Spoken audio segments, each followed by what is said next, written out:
de Télésorg Info Plus. Tout de suite, le sommaire de l'actualité marquant du mois dernier.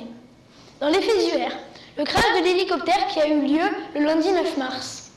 On va parler ensuite des détecteurs de fumée qui sont, je le rappelle, désormais obligatoires depuis le 4 mars.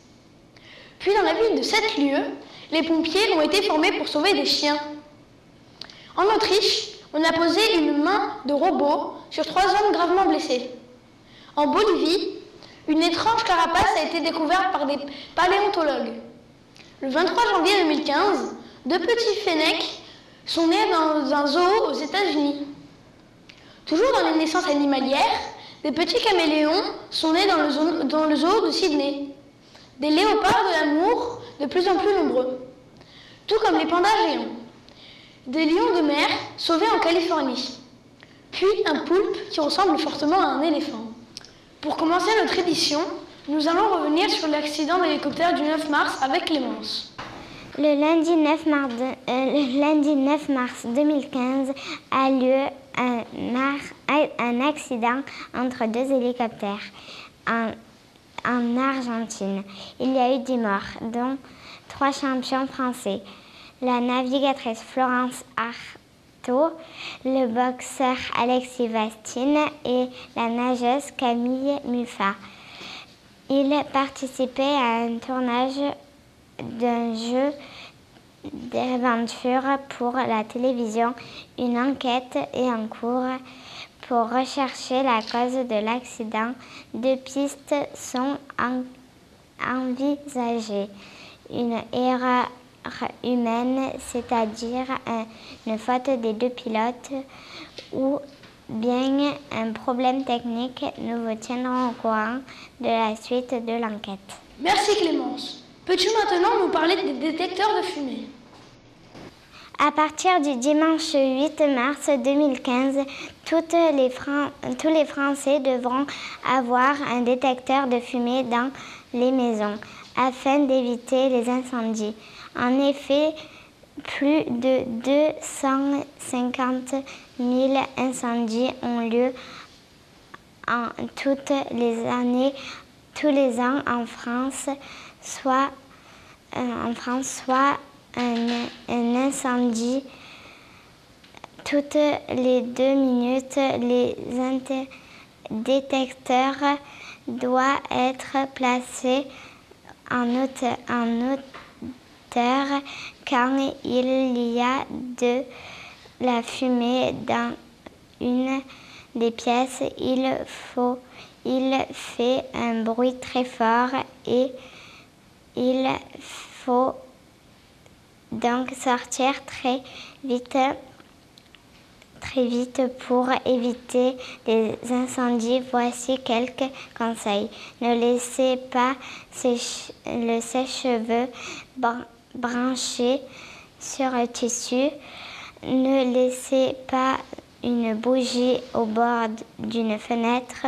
Ne branchez pas trop l'appareil sur une multiprise. Encore merci Clémence. Maintenant, une drôle de formation. Les pompiers de la ville de Sept-Lieues apprennent à sauver des chiens. Safa, peux-tu nous en dire un peu plus? Des pompiers ont appris à sauver des animaux grâce à un entraînement réalisé avec le chien Kenzo. C'est un groupe de pompiers spécialisés qui font partie d'un groupe animalier. Les sauveteurs ont évacué le chien par la fenêtre en le tirant avec des cordes. Puis le pompier et le chien se sont suspendus dans les airs grâce à des harnais reliés par une corde. Ils sont descendus en rappel par 2 autres sauveteurs. Après leurs interventions, le chien a été soigné. Ce qui est remarquable, c'est que Kenzo a été très calme pendant toute l'intervention. Merci Safa. Un point santé avec Dylan. Dernièrement, la science a fait que l'on peut à présent poser des mains de robots sur des hommes.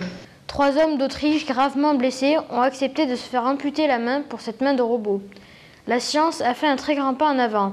Ces Autrichiens avaient des nerfs coupés dans leurs mains et les médecins ont dû les réparer pour que la main bionique réagisse aux ordres du cerveau. C'est une première mondiale. Merci Dylan. Une étrange découverte a été faite en Bolivie. Amélie, peux-tu nous dire ce qui a été découvert? Oui, effectivement, cette carapace géante retrouvée à Padilla, une petite ville de Bolivie. Il s'agit d'un vieux cousin du tatou et de l'éléphant. Ce fossile a plus de 10 000 ans. Cette carapace d'énormes tatous appartenait à un animal appelé Glyptodon. Il pesait 2 tonnes alors que ceux d'aujourd'hui ne pèsent que 30 kilos. Ce ne sont pas des paléontologues qui les ont découverts, c'est le vent qui a usé la surface de la Terre et les fossiles sont apparus. Merci Amélie. Nous allons ouvrir notre rubrique animalière avec Hugo et la naissance de petits fennecs. On apprend que des bébés fennecs sont nés le 23 janvier 2015 dans un zoo aux États-Unis. Ils sont en bonne santé et grandissent bien. Mais qu'est-ce qu'un fennec? C'est un petit renard mesurant 20 cm de haut et 40 cm de long, 65 cm avec la queue. Son poids est de 1,5 kg. Son habitat naturel est le désert d'Afrique du Nord.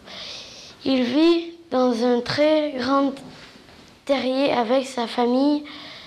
Sa durée de vie va jusqu'à 12 ans. Merci Hugo. Toujours dans les naissances, Lou va nous parler des bébés caméléons. Le mercredi 25 mars 2015, des bébés caméléons sont nés dans un zoo en Australie. Ils étaient au nombre de 20. C'est la première fois depuis plus de 5 ans que des caméléons naissent au zoo Taronga de Sydney.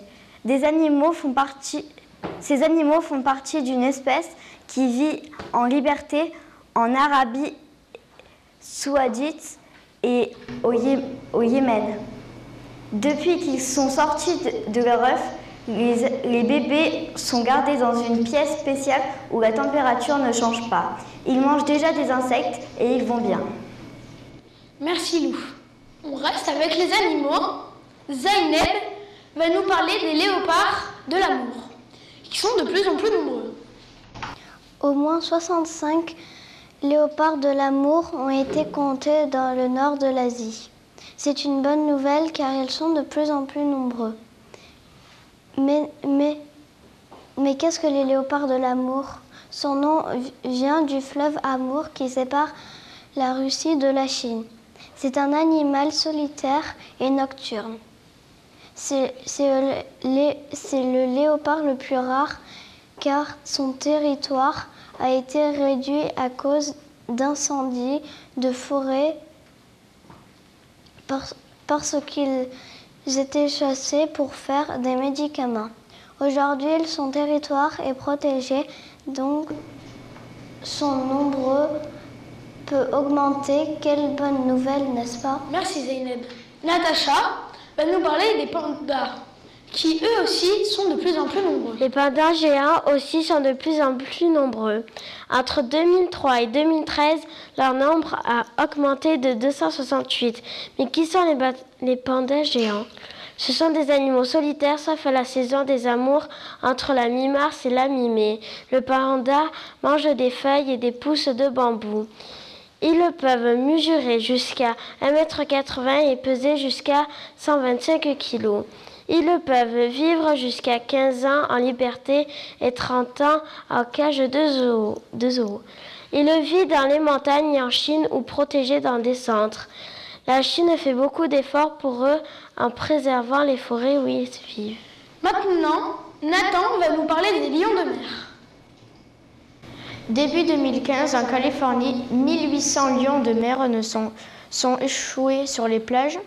Les spécialistes ont dit que c'était à cause du réchauffement de l'océan Pacifique. Dans l'eau plus chaude, les lions de mer doivent nager davantage pour trouver à manger. Cela les sépare de leurs bébés. Des personnes sont venues les chercher, ils ont nourri et soigné. Après une période de repos et de soins, les bébés lions de mer retrouveront la mer. Merci beaucoup Nathan. Et pour finir, Safia va nous parler d'une étrange découverte. Des scientifiques ont pu observer un étrange animal, le poulpe Dumbo. Son corps ressemble à un pied d'éléphant. Quand il se déplace dans l'eau, il bouge des nageoires qui font penser à des oreilles. Il ressemble à l'éléphant Dumbo, le héros du dessin animé Disney. Il fait partie de la même famille que le calamar et la seiche. Comme eux, il est carnivore. Sa tête porte des tentacules munis de ventouses. Il nage à reculons en rejetant l'eau de son corps. Quel drôle d'animal! Merci. Merci d'avoir visionné cette émission du 4 avril 2015.